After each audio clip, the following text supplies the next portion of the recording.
আল্লাহ বলেন জালিকাল কিতাব লা রাইবা ফি, এই কিতাবে কোনো সন্দেহ নাই। সুবহানাল্লাহ। আজ থেকে ১,৫০০ বছর আগে রাসূল করিম সাল্লাল্লাহু আলাইহি সাল্লাম ইসলামের দাওয়াত দিয়েছেন অপ্রকাশ্যে, গোপনে ৩ বছর। কয় বছর? সবচেয়ে বিচক্ষণ, জ্ঞানবান, ভাগ্য সুপ্রসন্ন মানুষগুলো ওই ৩ বছরেই ঈমান এনে মুসলমান হয়ে গেছে। তাদের সংখ্যা ছিল ৪০। কতজন? আল্লাহর হাবিব সাল্লাল্লাহু আলাইহি ওয়াসাল্লাম গোপনে ৩ বছর কালেমার দাওয়াত দেবার পরে একে একে ৪০ জন মুসলমান হয়ে গেল। যুবকদের মধ্যে প্রথম মুসলমান হলেন হযরত আবু বকর সিদ্দিক, নারীদের মধ্যে খাদিজাতুল কুবরা, কিশোরদের মধ্যে হযরতে আলী। সুবহানাল্লাহ। এভাবে আম্মার, ইয়াসির, সুমাইয়া, খাব্বাব এবং খুবাইব ৪০ জন কুরাইশদের কলিজার টুকরা যখন মুসলমান হয়ে গেল, আল্লাহর পক্ষ থেকে তার হাবিবকে নির্দেশ করা হলো ওয়া আনদির আশীরাতাকাল আকরাবিন। প্রিয় হাবিব মুহাম্মদ সাল্লাল্লাহু আলাইহি সাল্লাম আর গোপনে নয়, এবার আপনি প্রকাশ্যে আমার দ্বীন কালেমার দাওয়াত ঘোষণা করুন। রাসূল করিম সাল্লাল্লাহু আলাইহি ওয়াসাল্লাম হযরতে আলীকে বললেন, আলী, অন্য বর্ণনায় এসেছে বেলাল,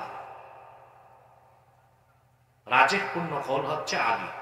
তাকে বললেন, তুমি মক্কা শরীফে ঘোষণা দাও, সবাই যেন সাফা পাহাড়ের নিম্ন দেশে এসে উপস্থিত হয়, বলবা যে আমি তাদের সাথে কথা বলব।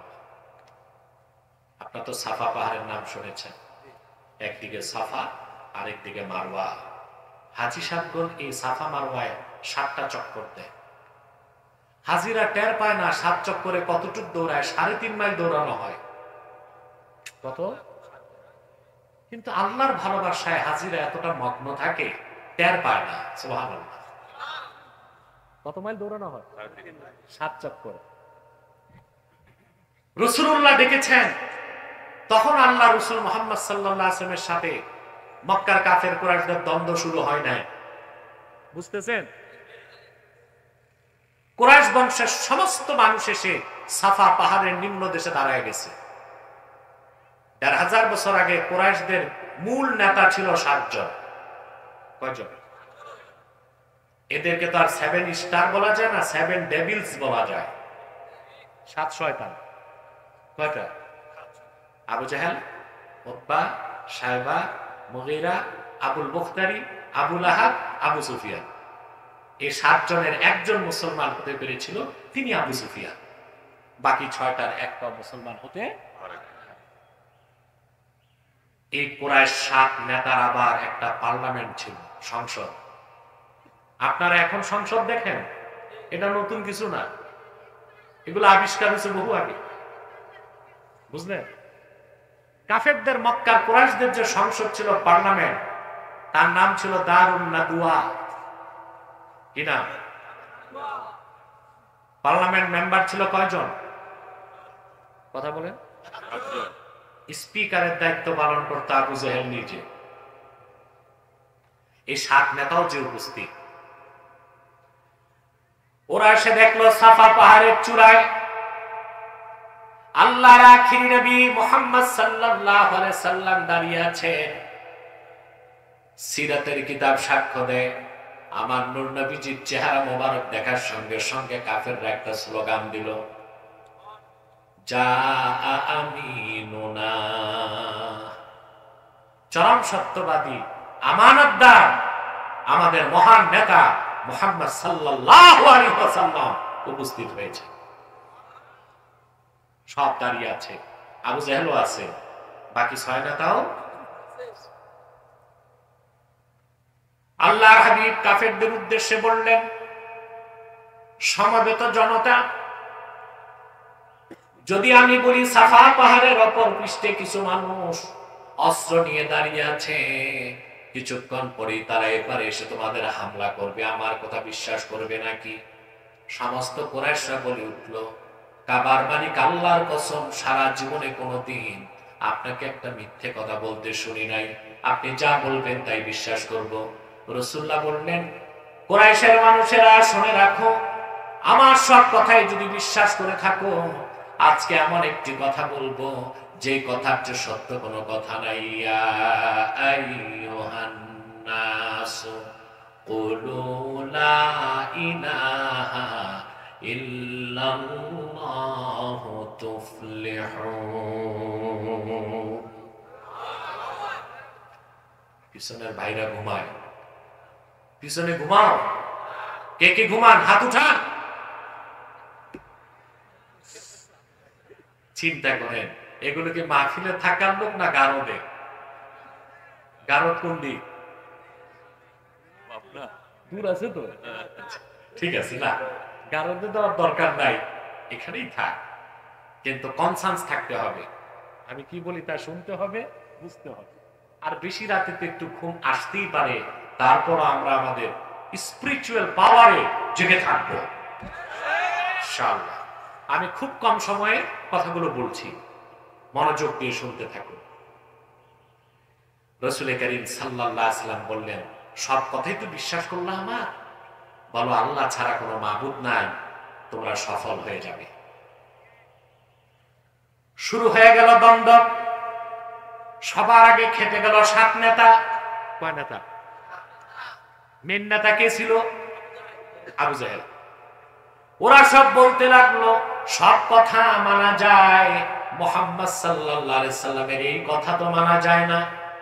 আজআলাল আলিহাতা ইলাহান ওয়াহিদা ইন্না হাযা লাশাইউন উজাব। মুহাম্মদ সাল্লাল্লাহু আলাইহি সাল্লামের সব কথা মানবো, আল্লাহ ছাড়া মাবুদ নাই, এই কথা তো মানা যায় না। এটা মানলে আমাদের 360টা দেব দেবীর অস্তিত্ব আর থাকে না। লাত, মানাত, উজ্জা, এই খোদাগুলো হয়ে যায় বেহুদা। খোদাগুলো হয়ে যায় বেহুদা। তাহলে তা আমাদের আর কোন অস্তিত্ব, নেতৃত্ব কিছুই আর থাকে না। শুরু হলো দ্বন্দ্ব। ইসলামকে বাধা দেওয়া শুরু করলো তারা। ক্রমাগত 10টি বছর রাসূলুল্লাহকে তারা বাধা দিল, সাহাবায়ে কেরামকে নির্যাতন করলো, নিপীড়ন করলো। ওদের যে পার্লামেন্ট ছিল, নাম কি? বাহ, আলেমরা তো জানিনি, বাকিরা বলেন কি নাম ছিল? দারুন নাদওয়া। ওই পার্লামেন্টে ওরা বসছে, স্পিকার কে ছিল? বসে দেখলো যে মানুষ এত নির্যাতন নিপীড়নের পর মুসলমান হয় একটাই কারণ, তা হলো কোরআন। কি কারণ? মুহাম্মদ সাল্লাল্লাহু আলাইহি ওয়াসাল্লামের নূরের জামান থেকে যেই কোরআন শুনে সেই তো মুসলমান হয়ে যায়। হাদিস শরীফের মধ্যে এসেছে, জাহেলি যুগে 1000 বছর আগে আপনার মক্কা শরীফে হজে বাইরের থেকে কাফেররাও আসতো। কারা আসতো? আবু জেহেল একবার হজের সময় চিন্তায় পড়ে গেছে যে বাইরের থেকে যারা হজ করতে আসবে তারা যদি মুসলমান হয়ে যায় তাহলে তো ইসলাম মক্কার বাইরে চলে যাবে। কত চিন্তা তার। আসলে আবু জেহেল বুদ্ধিজীবী ছিল, নেতা ছিল, জ্ঞান ছিল না, বুদ্ধি ছিল। কি ছিল? আমাদের দেশে বুদ্ধিজীবী আছে না, ওই ওদেরই উত্তরসূরি। তবে একটু পরে আমি প্রমাণ দিচ্ছি, এদের থেকে ওরা ভালো ছিল, এদের থেকে ওরা ভালো ছিল। একটু পরে প্রমাণ পাবে, আমি দিচ্ছি। আবু জাহেল ঘুরে ঘুরে বলতে লাগলো মক্কা শরীফে, নতুন মানুষ দেখলেই বাইরে, ভাই ভাই মুহাম্মদ সাল্লাল্লাহু আলাইহি ওয়াসাল্লামের কাছে যেও না। রোম দেশের এক হাকিম, রোম তো জানেন শামের রাজধানী রোম। পৃথিবীতে এখন শাম নামে কোনো দেশ নাই, বুঝলেন? 4টা দেশকে একসাথে শাম বলা হয়। কয়টা? ইরাক, লেবানন, সুরিয়া, ফিলিস্তিন, এটা হচ্ছে শাম। এটা রাজধানী রোম। কোরআন শরীফে ওই রোমের কথা বলা হয়েছে, ইতালির রোমের কথা বলা হয় না। সূরা রোমে শামের রাজধানী রোমের কথা বলা হয়েছে। আমাদের অনেকে ধারণা মনে ইতালির রোমের কথা বলা হয়েছে, না। কথা বুঝতেছেন? রোম দেশ থেকে সেই যুগের বুদ্ধিজীবী হাকিম, হাকিম মানে কবিরাজ না, হায়ার এডুকেটেড ফিলোসফার, স্কলার, ওই যুগের সেরা দার্শনিক, পণ্ডিত, বুদ্ধিজীবী আবু জাহেলকে বলল, ভাই আমি তো জানি মুহাম্মদ সাল্লাল্লাহু আলাইহি সাল্লাম সবচেয়ে ভালো মানুষ, তো ওনার কাছে যেতে নিষেধ করো কেন? আবু জাহেল বলতেছে, আমিও জানি মুহাম্মদ সাল্লাল্লাহু আলাইহি সাল্লামের চেয়ে ভালো মানুষ হয় না, তবে ওনার কাছে গেলে উনি যে কোরআন শোনাবেন তা শুনে তুমি বাপ দাদার ধর্ম ছেড়ে দিবা। তাহলে আমি একটু শুনবো, নিজ কানে বুঝবো আসলে কোরআন কি। হাদিস সাক্ষ্য দেয় আবু জাহেলের সঙ্গে রোম দেশের সেই দার্শনিক আল্লাহর হাবিব নূর নবীজি মুহাম্মদ সাল্লাল্লাহু আলাইহি ওয়াসাল্লামের খেদমতে এসে রোম দেশের দার্শনিক আল্লাহর হাবিবকে বললেন, মুহাম্মদ সাল্লাল্লাহু আলাইহি ওয়াসাল্লাম আপনি মানুষকে কিসের দাওয়াত দেন একটু বলেন। আল্লাহর হাবিব সাল্লাল্লাহু আলাইহি ওয়াসাল্লাম খুতবা পড়লেন, তারপরে সূরা আহজাব থেকে একটা আয়াতের অংশ পড়লেন, ইয়া আইয়ুহান নাবিয়্যু ইন্না আরসালনাকা শাহিদান ওয়া মুবাশশিরান ওয়া নাযীরা ওয়া দাঈয়ান ইলাল্লাহি বিইذনিহি ওয়া সিরাজাম মুনীরা। রোম দেশের সেই চিকিৎসক বলল, পণ্ডিত বলল, মুহাম্মদ সাল্লাল্লাহু আলাইহি ওয়াসাল্লাম কি অমীয় বাণী শোনালেন, আমার কলিজার ঠান্ডা হয় না। আরেকবার শোনান, রাসূলুল্লাহ শোনালেন। সে বলল, আরেকবার শোনান, রাসূলুল্লাহ শোনালেন। হাদিসে এসেছে সালাসা মাররাত, তিনবার শোনালেন। তিনবার কোরআনের একটা আয়াত শুনে হাকিম বলল, হাতি ইয়াদাক উবাইউকা ইয়া রাসূলুল্লাহ, আয় আল্লাহর রাসূল আপনার হাতটা লম্বা করে দিন, আমি এখনই কালেমা পড়ে মুসলমান হয়ে যেতে চাই। রাসূল করিম সাল্লাল্লাহু আলাইহি ওয়াসাল্লাম নূরের হাত বাড়ায় দিলেন, সে লোকটি রাসূলুল্লাহর হাতে হাত রেখে পড়ে নিল কালেমা, মুসলমান হয়ে গেল। সুবহানাল্লাহ। আবু জেহেল ওর মাথায় যেন আকাশ পড়ছে, তো বলছিলাম না তোমাকে, তুমি যত জ্ঞানী হও, পণ্ডিত হও, কোরআন শরীফ শুনলে মুসলমান হয়ে যাবে। আচ্ছা ঠিক আছে ভাই, তুমি কোরআন শুনে পাইলা কি মুসলমান যে হয়ে যায়? জবাব শুনবেন, কথা বলে। রোম দেশের সে হাকিম পণ্ডিত বলল, ওয়াল্লাহি লাকাদ সামি'তু কাওলাল কাহানা ওয়া কাদ সামি'তু কাওলাশ শুআরা। কাবার মালিক আল্লাহর কসম, জীবনে আমি অনেক কবির কবিতা শুনেছি, জ্যোতিষের কথা শুনেছি, গণকের কথা শুনেছি। মুহাম্মদ সাল্লাল্লাহু আলাইহি সাল্লামের কাছে যা শুনলাম, এটা কোনো গণকের কথা নয়, জ্যোতিষের কথা নয়, কবির কথা নয়, কোনো মানুষের রচনা নয়। আমি বিশ্বাস করি এটা আল্লাহর বাণী। মুহাম্মদ সাল্লাল্লাহু আলাইহি ওয়াসাল্লাম যখন আমাকে কোরআন শোনাচ্ছিলেন, আমার মনে হয়েছে কেউ যেন আমার দুই কানে মহামূল্যবান মতি আর মুক্তা ঢেলে দিচ্ছে। দালিকাল কিতাব, সর্বশক্তি দিয়ে হৃদয় থেকে বলেন, দালিকাল কিতাব লা রাইবা ফিহি, এই কিতাবে কোনো সন্দেহ নাই, সংশয় নাই, ভুল নাই, ত্রুটি নাই। সুবহানাল্লাহ। আবু জেহেল আরো চিন্তায় পড়ে গেছে যে এভাবে কোরআন শুনতে থাকবে মানুষ আর মুসলমান হতে থাকবে, তাহলে তার বাপদাদার ধর্মের অস্তিত্ব থাকে না। কোরআন শরীফের বিরুদ্ধে কাফেররা অপপ্রচার শুরু করলো। তাদের পার্লামেন্টে তারা সিদ্ধান্ত নিয়েছে যে কোরআন শরীফের বিরুদ্ধে প্রচার করো। তখন তারা কোরআন শরীফের বিরুদ্ধে প্রচার শুরু করলো। কখনো বলতে লাগলো কোরআন মুহাম্মদ সাল্লাল্লাহু আলাইহি ওয়াসাল্লাম নিজেই রচনা করেছেন।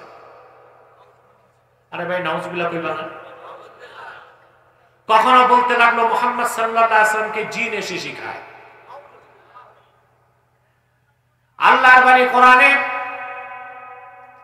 কোরআনের বিরুদ্ধে অপপ্রচারের জবাবে স্বয়ং আল্লাহ রাব্বুল আলামিন চ্যালেঞ্জ ঘোষণা করলেন। প্রথম চ্যালেঞ্জ আল্লাহ বললেন, কুল লা ইন জিতামাআতিল ইনসু ওয়াল জিন্নু আলা আন ইয়াতু বিমিথলি হাযাল কুরআন লা ইয়াতুনা বিমিথলিহি ওয়ালাউ কানা বা'দুহুম লিবা'দিন যাহিরা। আল্লাহ রাব্বুল আলামিন বলেন, প্রিয় হাবিব মুহাম্মদ সাল্লাল্লাহু আলাইহি ওয়াসাল্লাম, আমার কোরআনকে যারা বিশ্বাস করে না, কোরআনের বিরুদ্ধে অপপ্রচার করে, তাদেরকে আপনি বলুন, লা ইন জিতামাতিল ইনসু ওয়াল জিন, तमाम পৃথিবীর সব জিন আর সব মানুষ যদি জোট বাঁধে, কি বাঁধে? জোট বুঝেন? আপনাদের চেয়ে বেশি জোট কারা বুঝে? জোট আর ভোট। বাঙালির চেয়ে বেশি কেউ আর বুঝে না। জোট ভোট না, पहले जोट फिर नोट फिर वोट फिर सब कुछ झूठ। প্রথমে কি হয়? জোট। আপনারা দেখতেছেন বাংলাদেশে এখন 18 জোট, 22 জোট, 36 জোট। তো জোট আর ভোট বাঙালির চেয়ে বেশি কে বুঝবে? আমেরিকাতে রাজনৈতিক দল আছে 10টা, ব্রিটেনে আছে 12টা, সিঙ্গাপুরে 2টা, বাংলাদেশে রাজনৈতিক দল আছে 147টা। এমন রাজনৈতিক দলও আছে যে দলের চেয়ারম্যানকে তার নিজের বউ ভোট দেয় না। আছে না বাংলাদেশে? এমন রাজনৈতিক দলও আছে বাংলাদেশে যার সদস্য সংখ্যা 3 জন, সভাপতি, সেক্রেটারি, দরজা দারোয়ান, কিন্তু রাজনীতি করতেছে, আশায় বসে আছে সংসদ সদস্য পার্লামেন্টে যাবে। আমি দেখেছি 50 বছরে এদেশের মানুষ কিচ্ছু পায় নাই, পেয়েছে জোট, নোট, ভোট, ঝুট। আমার কথায় রাগ করলেন? আল্লাহ পাক বললেন পৃথিবীর সব কাফের, সব মানুষ। আল্লাহ পাক দ্বিতীয় চ্যালেঞ্জ ঘোষণা করলেন, প্রিয় হাবিব মুহাম্মদ সাল্লাল্লাহু আলাইহি ওয়াসাল্লাম, বরং তারা বলছেন এই কোরআন মুহাম্মদ সাল্লাল্লাহু আলাইহি ওয়াসাল্লামই রচনা করেছেন। আপনি কাফেরদেরকে আমার পক্ষ থেকে চ্যালেঞ্জ ঘোষণা করুন, কোরআন শরীফের মতো একটি পূর্ণাঙ্গ কিতাব দেখাবার দরকার নাই, বরং আমার কোরআনে 10টা সূরার মতো সূরা এনে দেখা, একটু দেখি। 1500 বছর আগে কাফেররা 10টি সূরা দেখাতে পেরেছে? নাটা জোরে বলতে হবে।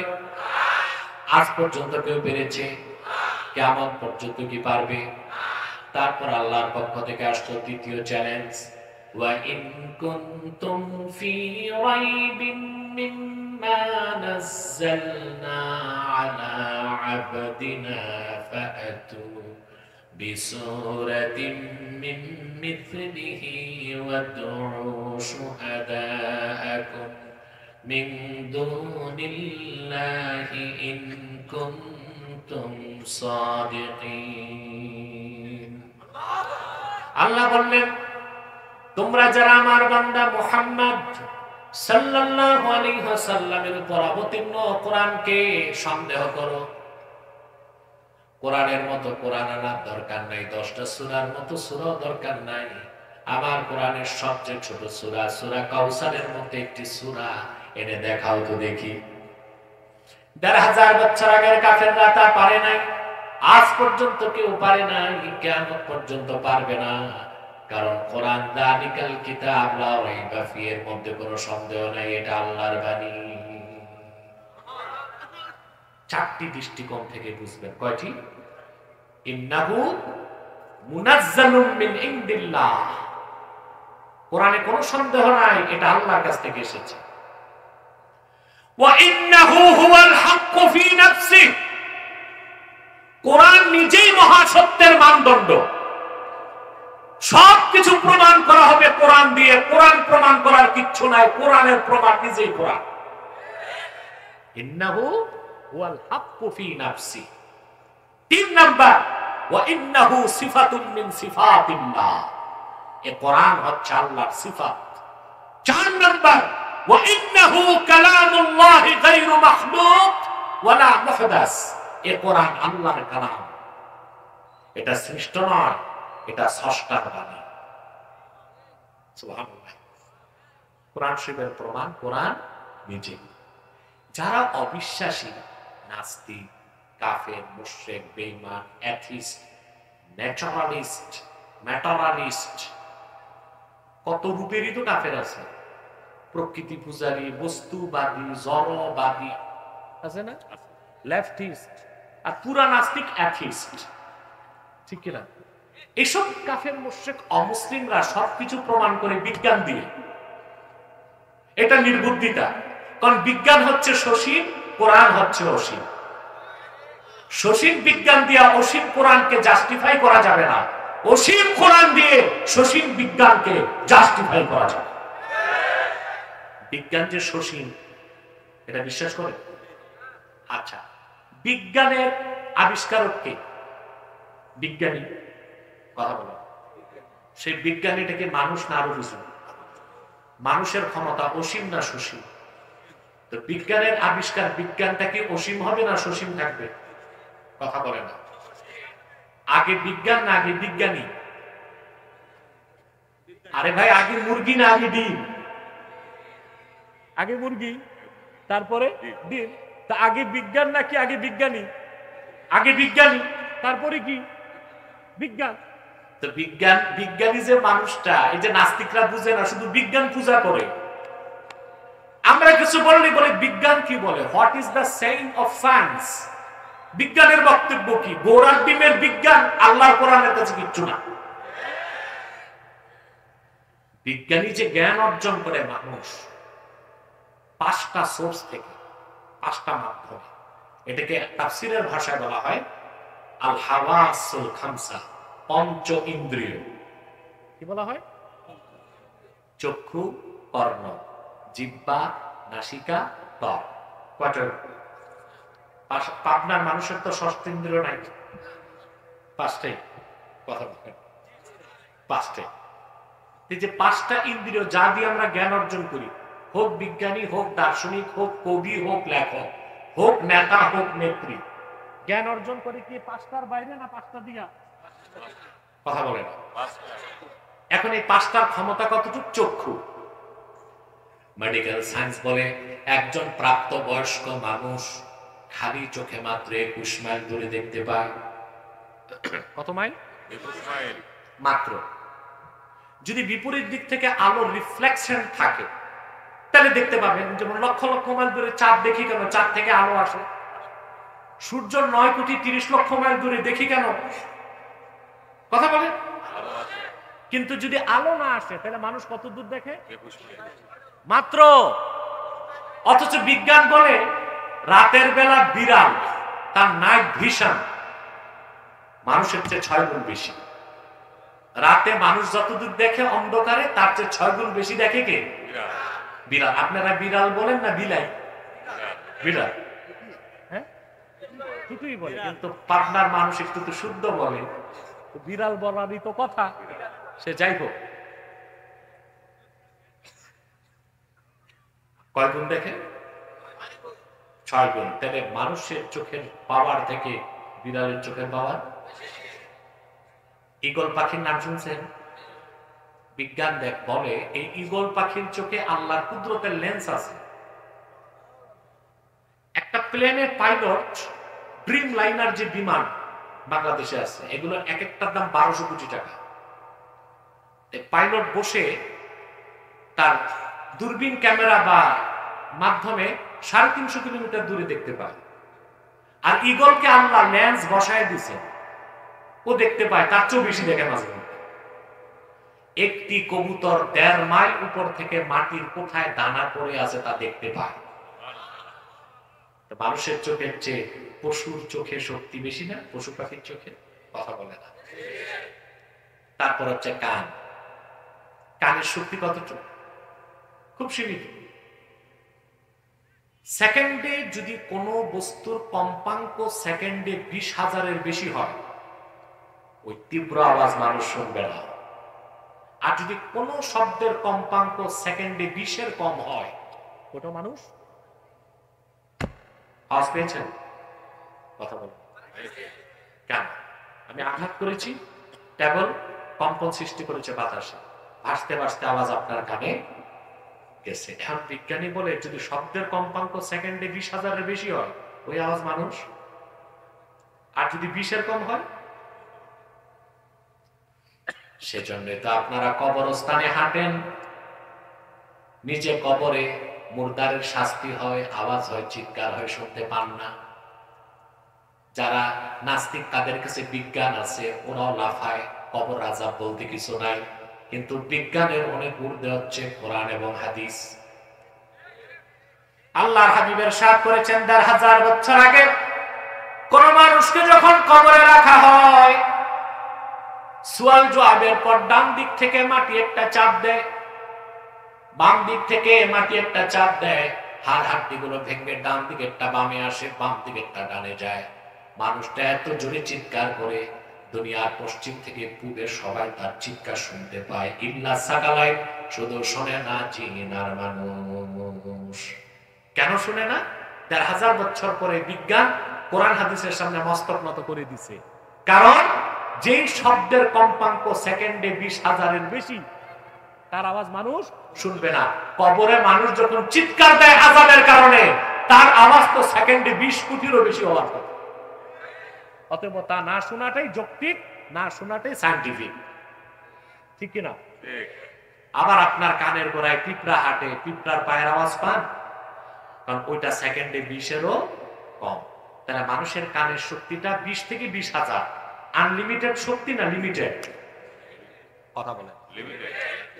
চোখের পাওয়ার মাত্র 21 মাইল। এখন যত বড় বিজ্ঞানী হোক, মনে করুন আমেরিকার মহাকাশ গবেষণাগার নাসা, কি না, ওই নাসাতে বিজ্ঞানী টেলিস্কোপে দেখতে পায় পৃথিবী থেকে 27 কোটি কিলোমিটার দূরে মঙ্গল গ্রহে তুফান হচ্ছে। কত দূরে? 27 কোটি কিলোমিটার দূরে বিজ্ঞানী তার ডিভাইস বা টেলিস্কোপে দেখতে পায় মঙ্গলে তুফান হচ্ছে। কিন্তু আপনার কাছে আমার প্রশ্ন, যে বিজ্ঞানী 2 চোখে অন্ধ, ওরে টেলিস্কোপ দিলে কি আর বায়োস্কোপ দিলে কেউ কি দেখবে? তাহলে ওর জ্ঞান অর্জনের মাধ্যমটা কি টেলিস্কোপ না মূলত চক্ষু? কথা বলে না, চক্ষু। তাহলে চোখের পাওয়ারটা অসীম না সসীম? কথা বলে না। কানের পাওয়ারটা অসীম না সসীম? সসীম। তারপরে নাক, আপনার নাকের চেয়ে তো পাওয়ার বেশি পিঁপড়ার নাকের, এটা বুঝাইতে হবে না? বুঝেন। চামড়া, এটার পাওয়ার কতটুকু? মোমবাতি জ্বলছে, হাত লাগাবেন জ্বলে যাবে, একটু দূরে নেবেন গরম লাগবে, আর একটু দূরে, তাহলে চামড়ার ক্ষমতাও কম। তারপর হলো জিহ্বা, যেটা বাঙালির লম্বা জিহ্বা। এক একটা জিহ্বায় আল্লাহ তাআলা 10,000 টেস্টিং বার্ড ফিট করে দিয়েছে, যেন আপনি রকম রকম খাদ্যের স্বাদ পান। টাঙ্গাইলের চমচম, মুক্তাগাছার মন্ডা, কুমিল্লার রসমালাই, পাবনাতে কি আছে? তো বাগাবাড়িতে, পাবনায়। এখন তো পিউরটা দেন না আপনারা, আলু টালু দিয়ে রাখেন, পিউরটা আছে কম, রেজাল্টটাই বেশি। সে যাই হোক, আপনাদের ঘি এখনো দেখি নেই আমি, তো সে যাই হোক, এই যে আপনারা রকম রকম স্বাদ নিচ্ছেন কি দিয়ে? এখন টাঙ্গাইলের চমচম কপালে বসলে মজা পাবেন না জিহ্বায় দিতে হবে? কিন্তু আপনি জানেন না, হাজার হাজার খাদ্য খান, স্বাদ আছে মাত্র 6 রকম। কয় রকম? ঝাল, মিষ্টি, টক, ন্যানো, তেতো, পানসা। 7 নাম্বার একটা টেস্ট বলেন তো? বলছি তো পাঁচটা বললাম তো, 6টা। ঝাল, টক, মিষ্টি, ন্যানো, তেতো, পাঁচটা। কটা হইল? 6 নম্বর একটা টেস্ট বলেন। 7 নম্বর আছে? তবে যারা হুক্কা খায়, সিগারেট খায়, ওরা কয় নম্বর টেস্ট পায় আমি জানি না, কারণ আমি জীবনে এটা মুখে দিই। এটাতে একটা টেস্ট আছে মনে হয়, কি রকম আমি জানি না। কি রকম আপনি জানেন? কখনো তো করেন নাই, তা আপনি বলবেন কেমন? যারা খায় এখানে সিগারেট টিগারেট আছে তো 2-1 জন, এক জীবনে টানছে মোমবাতি, এরা বলতে পারবে। তো যে যাই হোক, মানে আপনার জিহ্বা মাত্র 6 রকম স্বাদ নেয়। কয় রকম? আর টেস্টিং বার্ড আছে কত? 10,000। বাকিটা তো বেহেশতে নিবেন, এই জন্য দুনিয়া মাত্র 6টা পাচ্ছে। আমার কথা ভাইরা, বিজ্ঞানী যে জ্ঞান অর্জন করলে 5টা মাধ্যম দিয়ে, 5টা মাধ্যম সসীম, এই জন্য বিজ্ঞানের জ্ঞানটাও সসীম।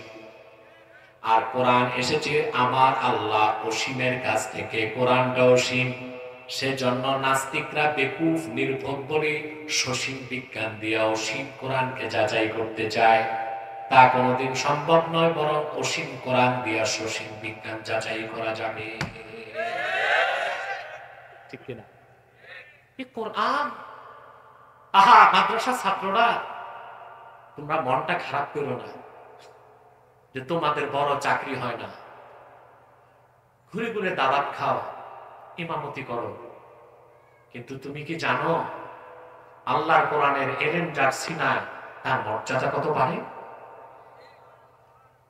এমপি, মিনিস্টার, মন্ত্রী হেঁটে যায় গালিচার উপর দিয়ে, আর তালিবে ইলম কোরআনের এলেম যারা শিখে তারা যখন হাঁটে ফেরেশতারা পাখা বিছায় রাখে। কোথায় পাবা এই মর্যাদা? তুমি মন্ত্রী, এমপি, মিনিস্টার হন, পাওয়া যাবে না। আমার আল্লাহর শ্রেষ্ঠ কুদরত, নূর নবীজি মুহাম্মদ সাল্লাল্লাহু আলাইহি ওয়াসাল্লামের সর্বশ্রেষ্ঠ মুজিজা এই কোরআন। সেজন্য কিয়ামত পর্যন্ত বেশুমার মানুষ কোরআনের আকর্ষণে ইসলামে প্রবেশ করতে থাকবে। কথাটি আমার নয়, সহিহ আল বুখারী কিতাবু ফাযাইলিল কোরআন এসেছে। হযরত আবু হুরায়রা রাদিয়াল্লাহু তাআলা বর্ণনা করেছেন, আল্লাহর আখিরি নবী নূর নবীজি মুহাম্মদ সাল্লাল্লাহু আলাইহি ওয়াসাল্লাম ইরশাদ করেছেন, পূর্বে যত নবী এসেছেন তাদের দ্বারা মুজিজা ঘটত, মুজিজা দেখে নবীর উম্মত ঈমান আনত। আর আমি মুহাম্মদ সাল্লাল্লাহু আলাইহি ওয়াসাল্লামকে আল্লাহ রাব্বুল আলামিন সর্বশ্রেষ্ঠ মুজিজা দিয়েছেন কোরআন। ফাআরজু আন আকুনা আকসারাহুম তাবিআন ইয়াউমাল কিয়ামা। আমি রাসূল আশা করি কোরআন আমার সর্বশ্রেষ্ঠ মুজিজা হবার কারণে কাল কিয়ামতের দিন আমার উম্মতের সংখ্যা সবচেয়ে বেশি হবে। বাস্তবে দেখতেছেন, কথা বলে না। কোরআন নাজিল হয়েছে ১৫০০ বছর আগে, আর ১৫০০ বছর পরে পৃথিবীতে এখন মুসলমান আছে ২০০ কোটি, আর সারা দুনিয়ায় ইহুদি আছে মাত্র ১৬ মিলিয়ন। ১,৬০,০০,০০০। কত? আন্ডা বাচ্চা নিয়ে ধরেন ২ কোটি, আর আমরা আছি ২০০ কোটি। ইসরায়েলকে আমি বলি বাড়াবাড়ি করো না,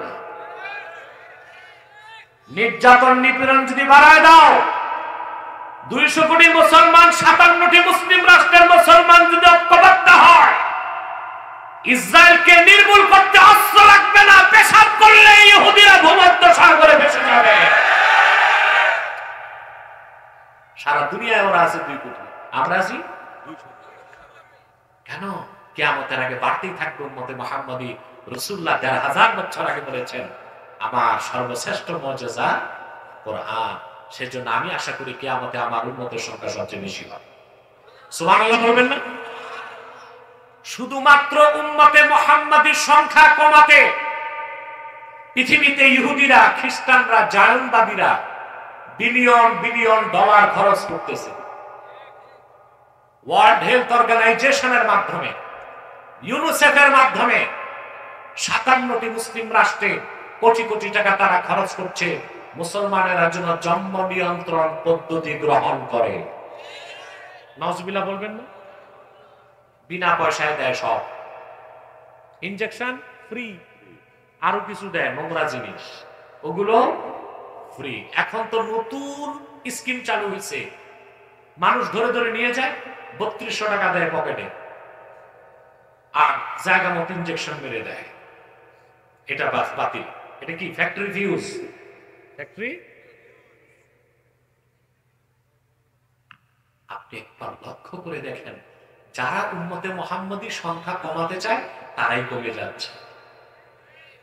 পৃথিবীতে ইহুদি কমতে কমতে এখন কত আছে? মোটমাট 2 কোটি। কেন? গবেষকরা দেখেছে মানুষ হবার জন্য কি লাগে আপনারা তো জানেন, পিতার বীর্য, মায়ের বীর্য। পিতার বীর্যে ক্রোমোজোম হচ্ছে XY, মায়ের বীর্যে XX। এটা জানেন না আপনারা? যারা বায়োলজি পড়েছেন, জুলজি পড়েছেন, জানেন তো। একটা ক্রোমোজোম হচ্ছে 23 জোড়া, তার মধ্যে 1 জোড়া হচ্ছে সেক্স ক্রোমোজোম, বাকিটা অটোজোম। তো সেক্স ক্রোমোজোম পিতার বীর্যে থাকে XY, মায়ের বীর্যে থাকে XX। আল্লাহর হুকুমে যখন পিতার ক্রোমোজোমের X মায়ের ক্রোমোজোমের X এ মিলে যায়, মেয়ে হয়। আর যখন মায়ের 2X থেকে 1X, পিতার XY থেকে Y আসে, ছেলে হয়। গবেষকরা গবেষণা করে দেখেছে নাটকীয় কারণে ইহুদিদের ক্রোমোজোম নষ্ট হয়ে যাচ্ছে। ওরা বোমা মারে ফিলিস্তিনে, আর আল্লাহ গজব দিয়েছেন ওদের জায়গা মতো। Factory fuse, factory fuse. চিন্তা করছেন বিষয়গুলো? মুসলমান নিরাশ হন কেন?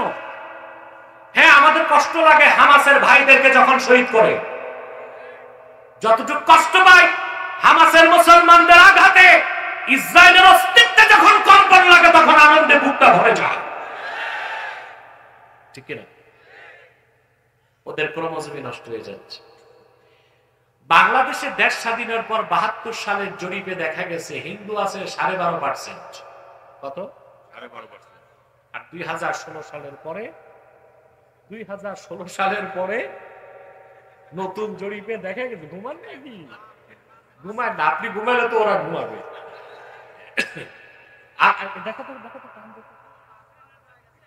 আল্লাহ, আমি তো 13 পাইলাম না ভাই, 1 ঘন্টা তো চলে গেছে। আমি তো 1 ঘন্টার আগে বিদায় নেওয়ার টার্গেট ছিল, আর 10টা মিনিট দিবেন আমাকে? কে কে হাত তুলে দেখান। না বেশি না, 10 মিনিট বসেন।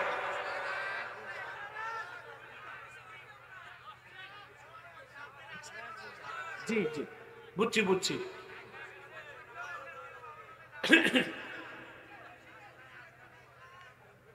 সম্মানিত সুধী, কথা শুনতেছেন? বাংলাদেশে দেখা গেল 2016 সালের পর জরিপে হিন্দু 6.5%। তো বাকি হিন্দু গেল কই? প্রশ্ন আসে না? হ্যাঁ, কিছু চলে গেছে তাদের মামুর বাড়ি, বাকিগুলো গেল কই? আমার দেশে কোন মুসলমান হিন্দুর গায়ে হাত দেয় না। এই দেশের মুসলমান আসলে অসাম্প্রদায়িক, অহিংস নীতিতে বিশ্বাসী।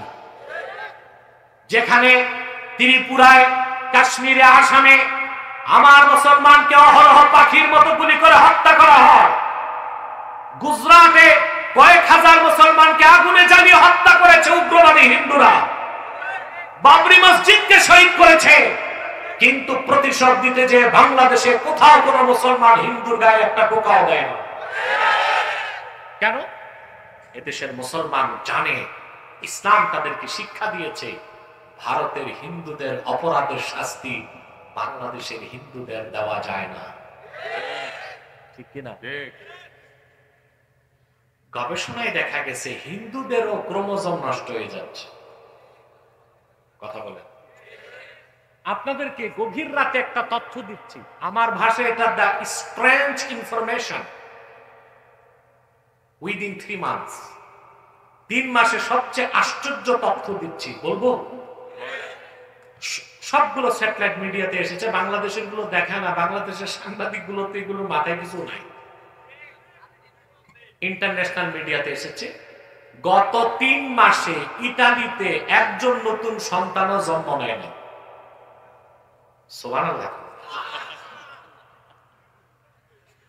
আর যদি দেখেন আমাদের দেশে হিসাব করেন, 20 সালে আমাদের দেশে করোনার সময় লোক ছিল 17,46 লাখ, এখন গণনা দেখবেন 18 কোটি পার হয়েছে।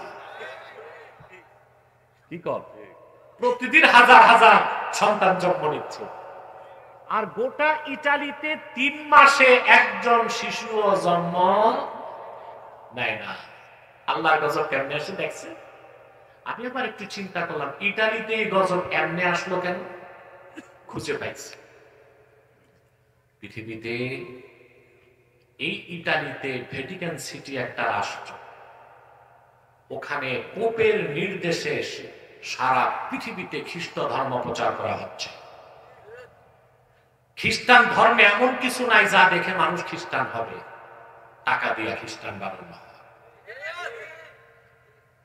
খ্রিস্টানরা বাংলাদেশও কাজ করতেছে, 1975 সালে তারা ঢুকছে বাংলাদেশে, 2.5 লক্ষ মুসলিম পরিবারকে তারা খ্রিস্টান বানিয়েছে। আল্লাহর গজবটা জায়গা মতো আসছে।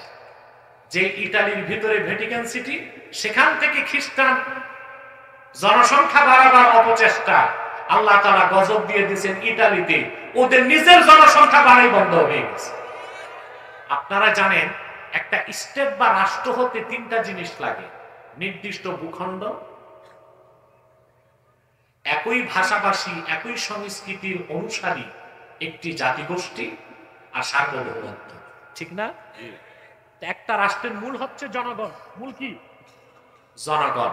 ইতালিতে ওরা চিন্তায় পড়ে গেছে, খ্রিস্টান বুদ্ধিজীবীরা, পোপ পোপ ওর মাথা খারাপ, এইভাবে যদি জনসংখ্যা হওয়া বন্ধ হয়ে যায়, ইতালিতে 50 বছর পর মানুষও থাকবে না, ইতালি নামে রাষ্ট্র থাকবে না। কিন্তু মুসলমান খেয়াল করে দেখেন, সারা দুনিয়ায় মুসলমানের সংখ্যা বাড়তেছে না কমতেছে?